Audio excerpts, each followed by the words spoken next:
Om Namo Brahmadibhyo Brahma Vidya Sampradaya Kartrabhyo Vamsha Rishibhyo Mahadbhyo Namo Gurubhyaha Shankaram Shankaracharyam Keshavam Badarayanam Sutra Bhashya Kritau Vande Bhagavantau Punah Punah Ishvaro Guru Ratmeti Murti Veda Vipagine Vyomavat Vyapta Dehaya Dakshinamurtaye Namaha Hari Om Shri Gurubhyo Namaha Hari Om. So as we know, Atharva Upanishad, otherwise known as Mundaka Upanishad, is part of the Atharva Veda. And in this Mundaka Upanishad or the Atharva Veda Upanishad starts with a mantra where the lineage of teachers have been briefly described. The Prathamaja or the Brahma teaches it to his Jyeshtaputra Atharvana. And then Atharvan teaches to Angiras, Angiras to Bharadwaja, Bharadwaja to Angiras, and from Angiras, now the student Shaunaka is the one who has approached him, and they ask the question, which apparently looks very straight and simple one. Kasminnu bhagavo vijñāde sarvamidam vijñādam bhavati. O Master, in which knowledge does the knowledge of everything reside? Or in which knowledge can we have the knowledge of everything? So, even though the question can be very deceptive, basically it is a question of the entire secret of experiences and thereby the experience of the self as well as the world outside is covered in that. That is why Sarvamidam. So the word Sarvamidam is inclusive of the questioner as well as the world outside. And Vijñāte means in which knowledge. Vijñātam means have becomes known. That is, the two words have got the meanings like that.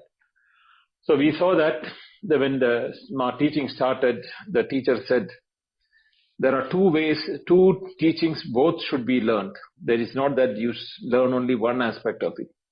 Dve vidye veditavye. There are two knowledge, two methods of, or two ways in which things have to be understood.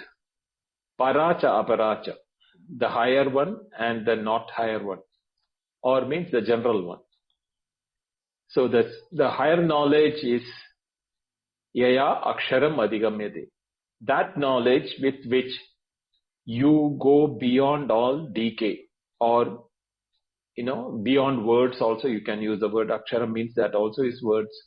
So yaya aksharam adhigamyate. And then he says that in the Apara, all the Vedas, Upavedas, then everything other than that, every knowledge other than the knowledge which is the beginning of from where everything has appeared, that is to be considered as Apara. But both have to be known. Then only you will be able to understand the clarity with which what is that in which every knowledge is residing.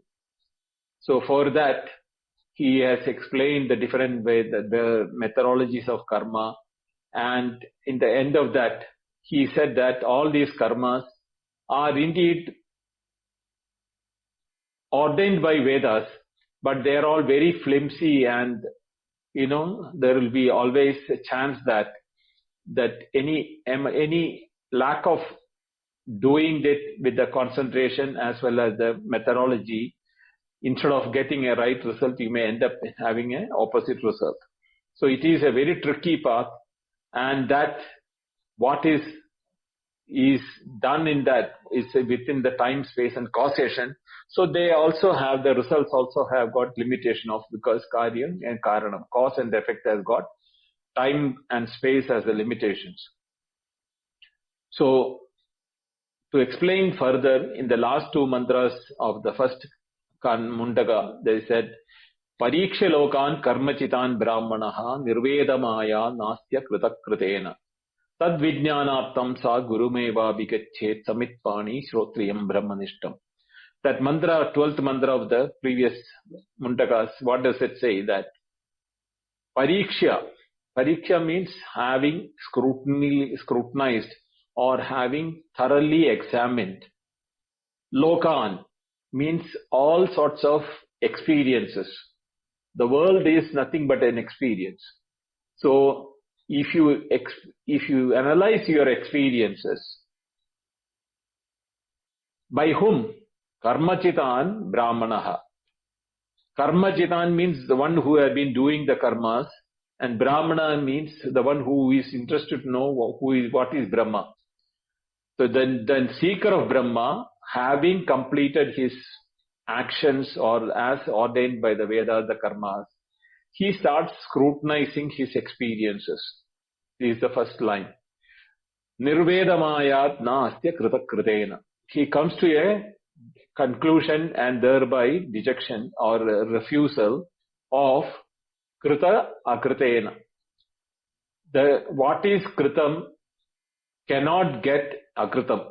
This is what is before the creation itself, or what is within the realm of creation or the act, and fruit and result or the cause and effect are within the realm of the karya karana bhava or the cause effect situation.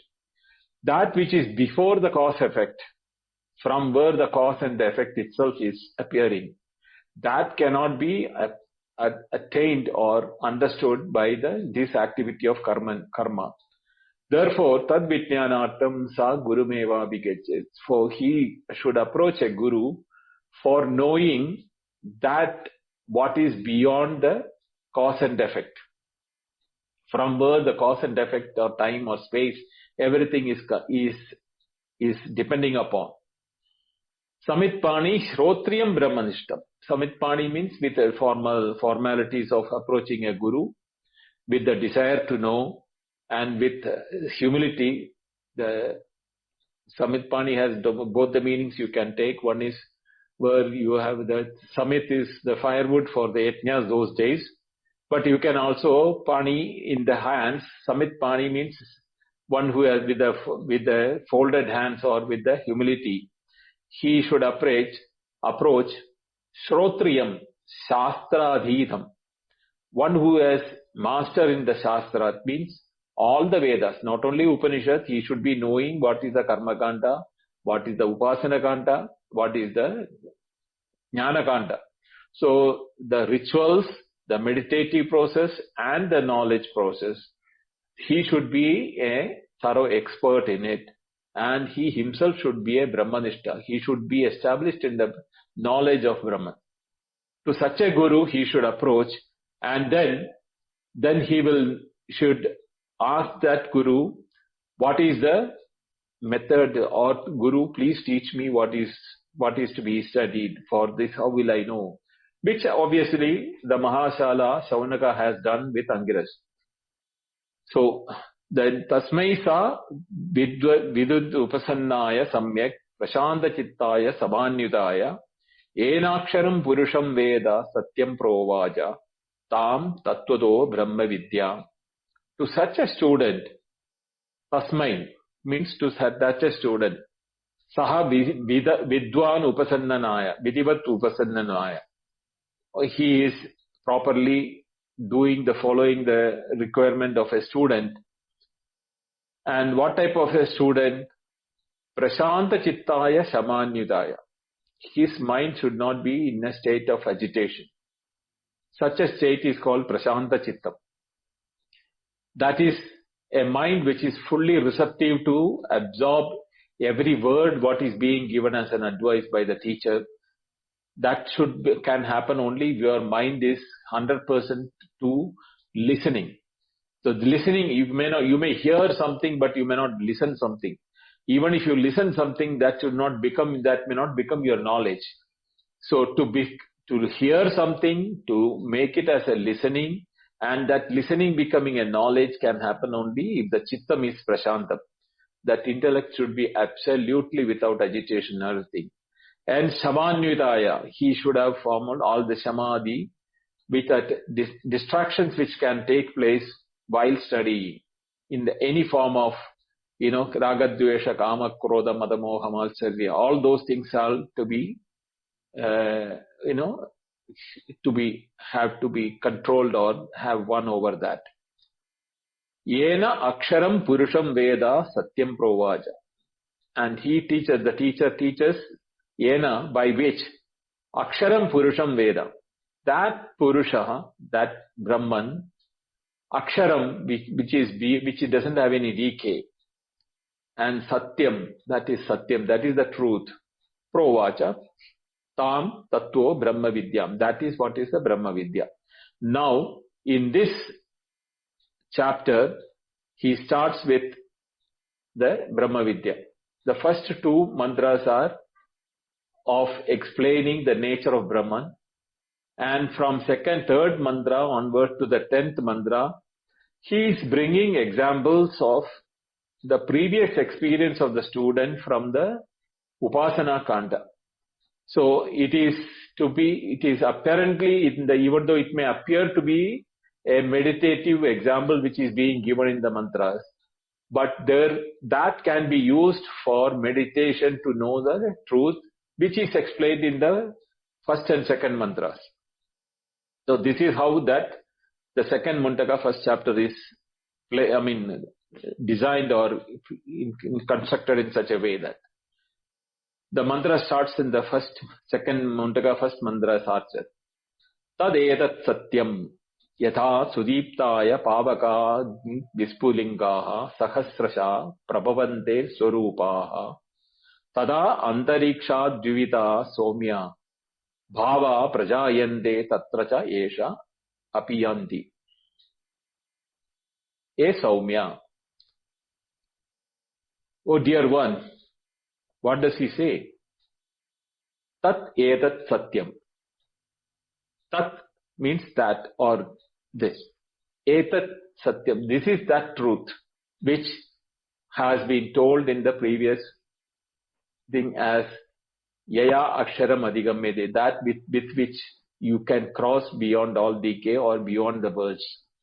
That is Satyam, that is the truth. And how do you know that?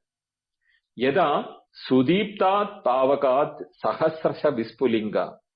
Just as Yada Sudipta Tavakat, in a bright burning fire, from that fire which is burning bright and well lit fire, you can say. Sahasrasha Vispulinga. Hundreds and thousands of sparks which are coming out of that fire. But Swarupa, that spark of each of the spark has the 100% qualities of the fire from which it is coming. So, and they are thousands in numbers. Sahasra, Swarupa, Prabhavante, how do they originate from that main fire, the thousands of Vispulinga means sparks? Tada, similarly, Aksharat, from that Akshara or the Brahma, Vivida Bhava Prajayante, all those creation comes from that. Apiyanti e tatra eva. Apiyanti means resolve back or go back. Now, here is the secret behind this mantra. We always think that the fire is the visual fire which we see, which is well lit fire. But the fire as a principle is not visible to us. It is there anytime, anywhere it is there. It is always everywhere available. But when the right condition happens or appears, the spark becomes a lightning. This is what happens in the forest fire, the lightning, or anywhere where there is a effulgence taking place. It takes a instrument or a event or a situation to express itself. So there is Avyakta Rupa, that means which is invisible form of fire, which is everywhere, all you cannot say where it is not, because unless it exhibits itself, we cannot say it is there or it is not there. But we cannot pinpoint and say can happen only here. Even a metal, that is a ball of iron, which doesn't have any quality of a fire, when heated up, can be mistaken for a burning charcoal. That means even in a material which is there, not supposed to see the fire, you can see. Some places it may not appear as the light brightness, but it can be in the form of heat. For example, when we heat up water, the heat in the water is Agni. But it can burn, if it is a steam, it can even burn more than the ordinary fire can burn it. So all those things, what does it say? The principle of Agni or fire is present all over, but it is not visible or which cannot be seen. But at the same time, it can appear as a bright effulgent light anytime, anywhere. And anytime when such a bright effulgent light comes up, there are hundreds and thousands of sparks which comes out of that fire. And that each spark is identical in all qualities of the fire which is burning. But the conditions are that the fire which is burning as bright as the source, and the spark which is coming out of the fire, both are dependent on the upadhi or the instrument in which it can exhibit itself. If the indhanam or the fuel is not there, neither can the effulgent light fire be there present, nor can the spark have the qualities of fire in it. So when in the end, when it is a tatra evacha abhiyanti, into that alone they go back, means it is not going back to the material which has come as fire. That the source of the fire is not the fuel. The fuel is only an instrument for the fire to appear. The spark is a part of the fuel itself, which is appearing as separate. So the fuel itself is in the form of spark, appearing with the light as a spark, with the fuel. But both the spark and the fuel stops having the fire when the fire merges back into the form from where it came, which is in the invisible form. So that same is the example tata when it says akshara divita bhava prajayante. This Purusha or this Akshara Purusha or Brahman, whom which the Upanishad is talking about, is invisible in nature. It cannot be seen anywhere as in that pristine form. But the moment it associates with instruments, upadhi, which is called, the Sanskrit word for instrument is upadhi, that time the name and form of the upadhi shows the presence of the invisible. In the form of what? Existence and awareness. The form is existing and the form is exhibiting awareness of existence. Therefore, it is an object is known. This awareness of the existence of the knowledge of the object is not of the name and the form, but of that from where the name and form borrows its existence and awareness. It is the same for all the creation in the world. They have existence and they have the awareness which is borrowed. That is why it is called a dependent reality. If there is no existence and awareness, the name and form itself cannot exhibit anything. So they go back into that invisible mode of where the name and form merges, goes away from having independent existence to the unseen state of existence and awareness without name and form. So this is what the first mantra talks about, entirely about it. So we have to understand that this example is used where there were three examples which were given in the previous Mundaka, where it is said, no, Yataurnanabi srijate grannate, like the spider web creating a web out of itself and folds it back into itself.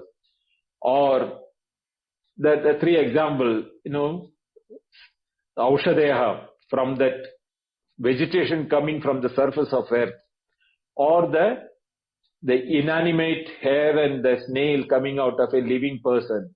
With giving the three examples, it only gave just scraped what is possible by that power of Aksharam Brahma. It can happen in way. It is the Urnanabi example was to show that even though it creates its own web, it is never trapped by the web. That means he is free in his own creation. The example of the earth and the vegetation was that the earth is an inanimate thing and the vegetation which is coming is appearing because it is growing, progeniting and growing again and again from the earth, from that. But the other example of nail and hair from a human being is to show the reverse of it, that a living being giving to inanimate thing. So both inanimate thing can give an animate thing, or an animate thing can give rise to inanimate thing. Or it can be a creation where the creator itself is never bound by the creation. So these are three examples which was explained in the previous Mundaka. Here it is taking that when the creation takes place, the appearances take place, what happens is like the spark and the fire of the principle of fire, which itself doesn't have a form. It doesn't have any form. But wherever it appears, it takes the form of that. If it is a conducive for, it will give a blue flame. If it is conducive, it will give a yellow flame, where it is giving a red flame. Doesn't matter. It can give any, depending upon the instrument where the appearance appears of the fire, the color or the nature of the appearance changes. And therefore the sparks which come out follows that method of the same thing from the source from where the fire is coming out. In the second mantra, Divyo Hyamurta Purushaha Sabahyondara Ajaha Aprano Hyamana Shubra Hyadaksharat Paradapara.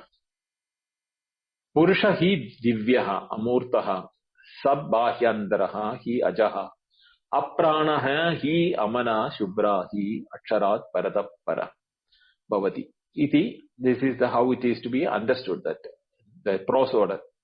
Purusha hi, this Purusha, which is Avyakta before the creation or before the forms appearing, Divyaha is self-effulgent in the sense that it doesn't need anything it doesn't need a support to exhibit itself. It can exhibit itself. And it is Amurtaha. It doesn't have any particular form. See, by giving Divya and Amurta, it is taking away both the things which we have in mind. Name and the form. That effulgence, the name is the way with which we come to know about an existence of a thing, which is called the self-expression of a thing in the form of a form. So in this case, this Purusha, before it becomes the big fire, is in a state of, it is in self-effulgent and without any form.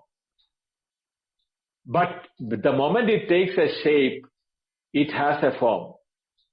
Because it is the Upadhi which has got a form, but not the Purusha. But Sabahyaundarajaha. That is, you cannot say that it is external or internal, or it is neither internal nor external. But at the same time, you can say internal and external. The example which Upanishads use is for the space.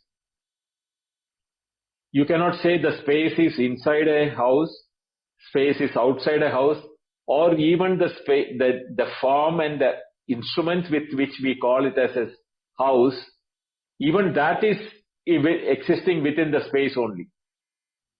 If there has been no space, neither the inside the house, nor the outside the house, nor the house material can exist. At the same time, amurtaha, that in which these appearances come as a room or a house or a call, a fire or brigade or a hospital or a space station or a planet or a sun or moon and star, whatever it is there inside, at the same time outside.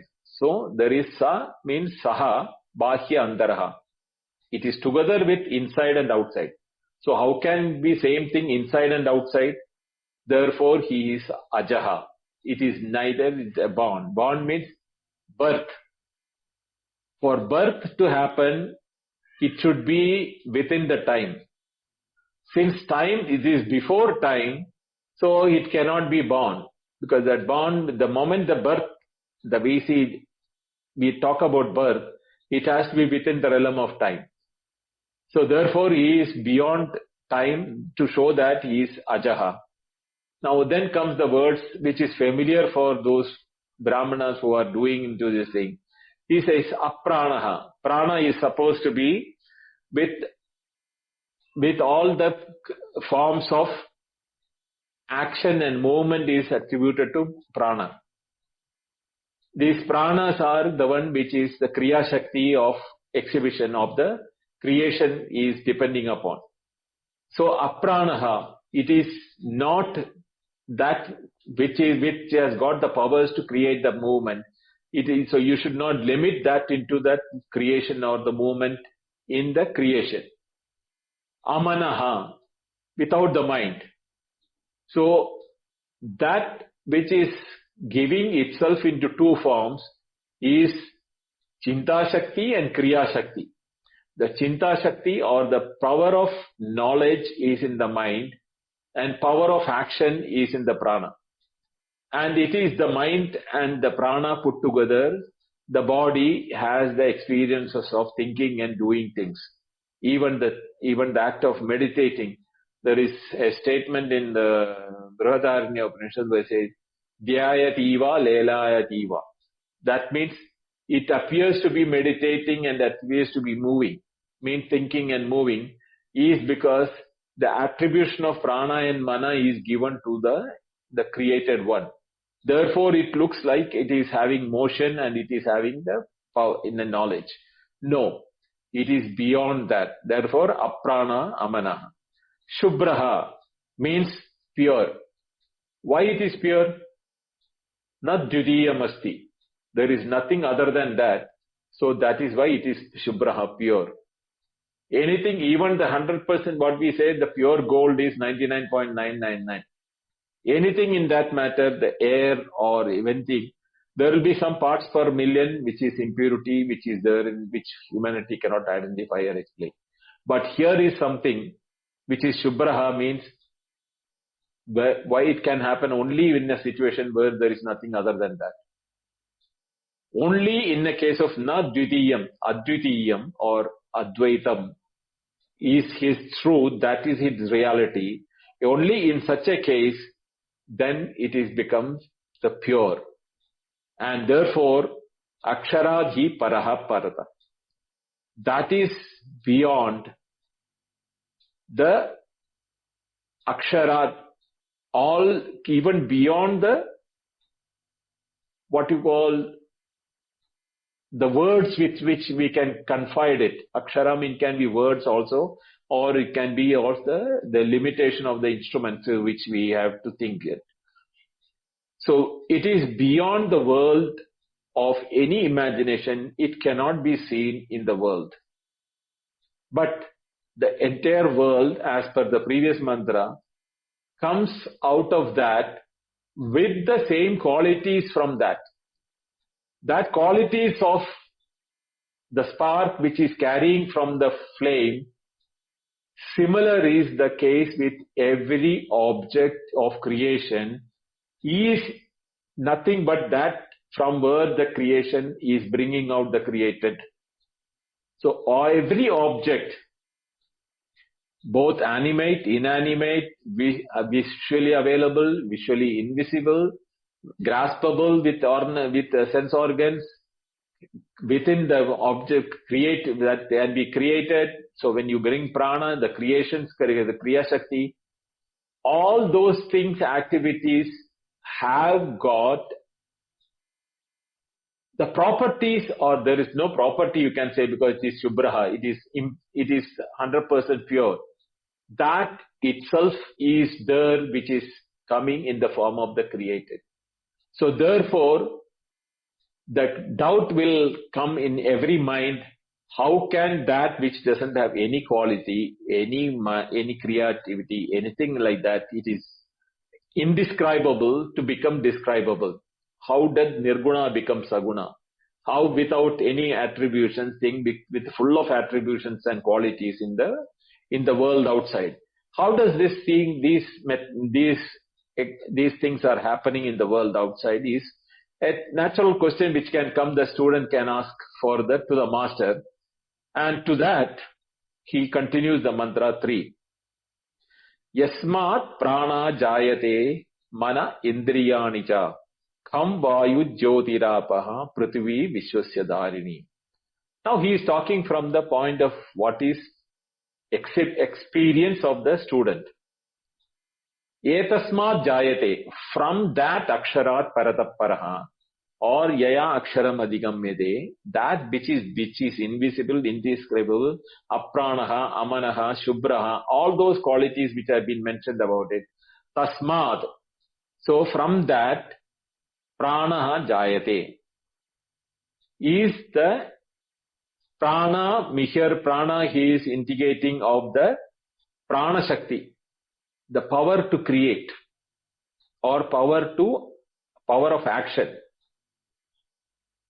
And that is the creation which gives to mana sarvendriyani, of the mind and all senses. Sarva indriyani means all senses, both the object of senses and the sensory objects. Both are included in the sarvendriyani word, including the mind which knows these things. Then he goes to the world outside side. Kham means the space.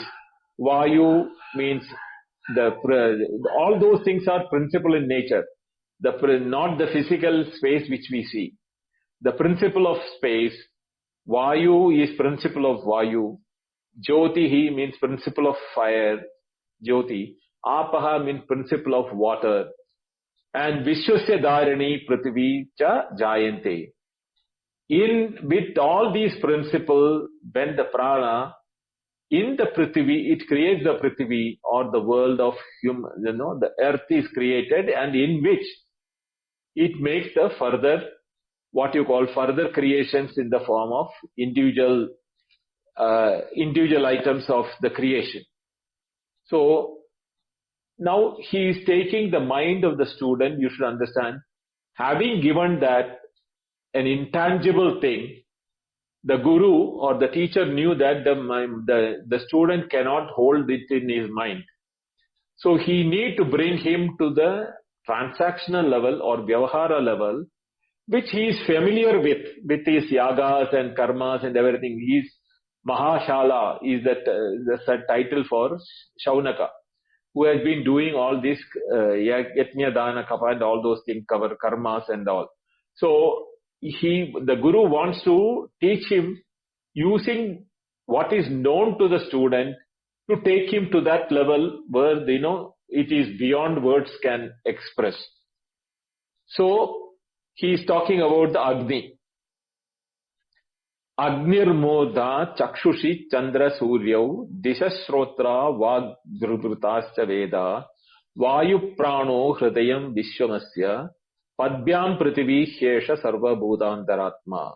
Now sarva bhutantaratma is again referring to that, yes, sabhahyandaro ajaha, that one which is inside and outside and which is not born.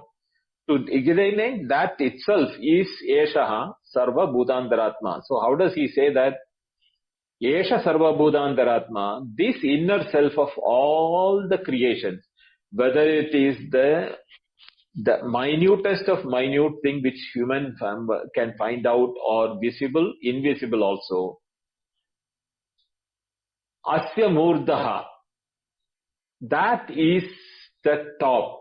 Murdha here means supposed to be the head, or the from where the downward, the creation is happening, is that Agnihi Chakshushi, the power with which the eyes, which is seeing the objects outside. There are two things. Then Chakshush is the inner of the created, while the Surya Chandrasau is the one which is an illuminating world outside. Shrotraha Dishaha, the sound which we hear, we identify it from the source of the sound, therefore the directions of the space is identified by Shrotra. And Vak, Disha, sound is from outside, whereas Vak is the sound which is produced by the individual created one. Like Chashu is for the created one, and Chandra Surya are the one which gives the light to the world outside. Same way, Vivrita Veda is, these terminologies are well known for you, Saunaka. You know all those things from the Veda, that all these terms of that. Pranaha, Vayu, Hridayam, Vishwam. That prana is that Kriya Shakti of, in the yagas also they're supposed to do holding breath, do some ahuti, and then taking and breathing inside, holding it, arekam, kumbhagam, all those things, methods are explained in that, which is in the Vedas. And for that, Vayu is used. Now here also, prana is supposed to be working internally for the created one, whereas the Vayu which is outside, it is not only just air, it is any, gaseous principle. It is the one which is outside operating.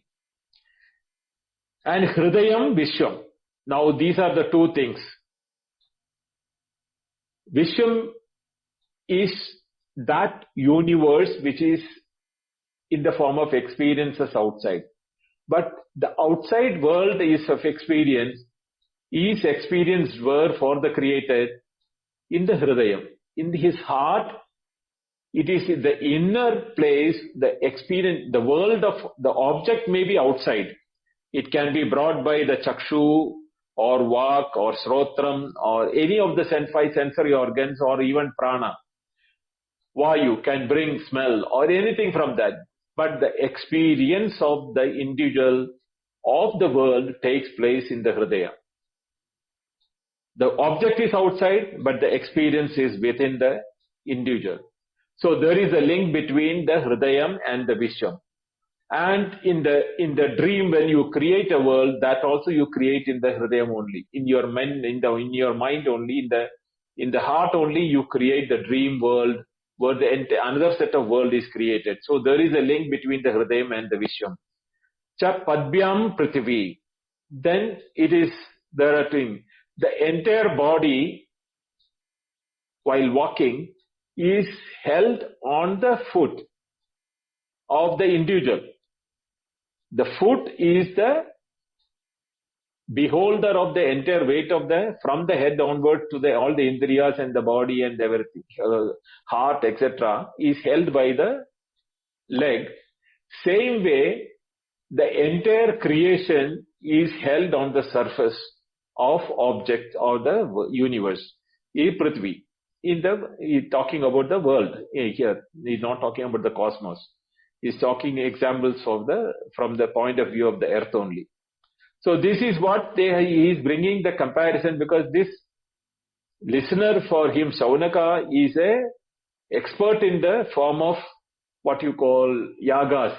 So he has to be used the terminologies of the Veda from that. Now in the fifth mantra, he is bringing an example of a very famous meditation methodology called Panchagni Vidya that is there in the Chandogya Upanishad. He is referring to that in the first mantra to bring the attention of Shaunaka. What does he say? Tasmad Agnis Samido Yasya Suryaha Somat Parjanyaha Aushadaya Prativyam Puman Neta Sinjanti Yoshibhyam Vanni Praja Purushat Samprasuda. What does he say? Tasmat sa Agni Jayate Yasya Samidha Suryaha Bhavati.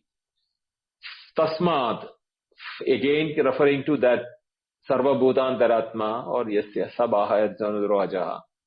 From that is coming from what? Agnihi. Here Agni is not the fire which he is talking about. The Panchagni Vidya, which is the meditation, there Agni is referred as the heaven. So the heaven is born out of that.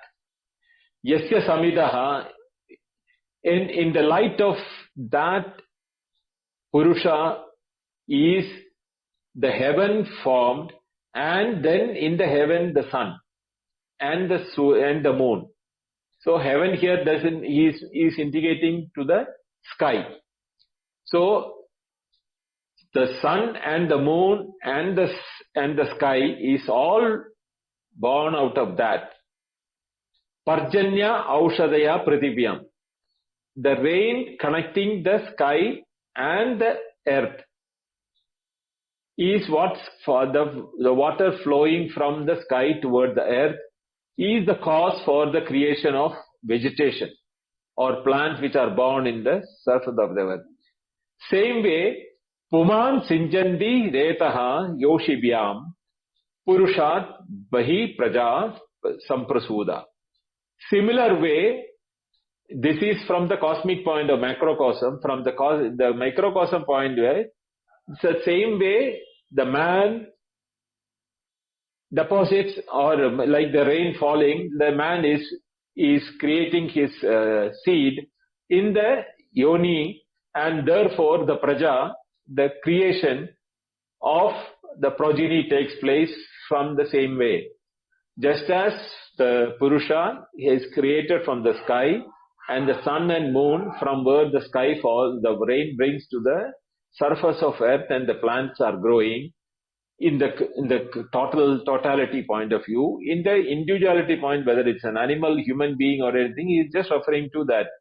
There are two things from where one is cause for creating in action on another one to create a new one. It is what this example is. This example of Panchagni Vidya is in detail explained in the Chandogya Upanishad, where you will see that it is a meditation given by one rishi for it is not a philosophical meditation, but it is more of esoterical, what you call metaphysical way of thinking. How does these five fires make the life exist in the world? Is that process is explained in the Chandogya Upanishad. Here in the sixth mantra he says, Tasmat Richaha Sama Yajunshi Dishaha Yajñascha Sarve Kratava Dakshinascha Samvatsarascha Yajamanascha Lokaha Somo Yatra Pavate Yatra Suryaha.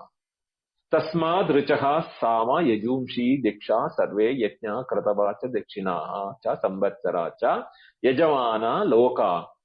All those things Samprasude Yatra Soma Pavate Yatra Surya Pavate. So that Samprasude Pavate is not there in the mantra, but we have to take it from the previous mantra.